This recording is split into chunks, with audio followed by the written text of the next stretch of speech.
Yan, mag-i-demo lang natin yung gantong klaseng e-car, ang ating Volvo 5-door. Yan. Ganyan kaganda ang kanyang hood. Hood ba tawag yan? So, tingnan nyo naman yung headlight. Super angas.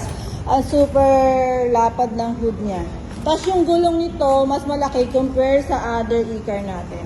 So, bakit nga ba 5-door ang ating Volvo? 1, 2, 3, 4. At syempre, ang likod niyan ay hydraulic pa. Oh, super ganda, di ba? Tapos, ito, flex natin yung loob kung gaano siyang kaganda. Yan. Ang steering wheel nito, meron na siyang pa-button. Lahat po yan gumagana. Push start button. Then, ang kanyang window ay power window na. Yan, para sasakyan na yung lock niya. Then, touchscreen na po yung panel niya. Yung isang panel natin is para dun sa speedometer niya, sa battery bar, at sa voltahe. Okay? Then, parang meron na siyang pa-sun visor. Meron na rin dyan pa ilaw dito sa gitna. Yan, meron pa rear view mirror. Meron din pa sun visor sa passenger princess mo with mirror. At meron na rin po yan pa handle.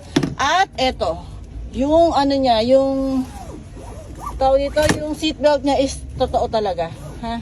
Yung umi-stop yan pagka biglang ano. Then itong upuan na to, pwede mong iusa dito. Pwede rin po siyang ano tawag doon? I-bend pa ganyan. Plus yung handbrake niya nandito. Yung neutral, drive reverse niya, dito na siya. So try naman natin ang reverse. Kung gaano kalaki ang reverse camera. Ayan o. Ang laki ng panel. Ayan, makikita mo dyan yung panel niya.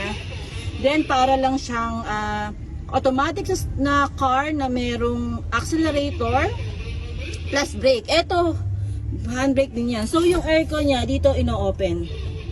Heater at aircon.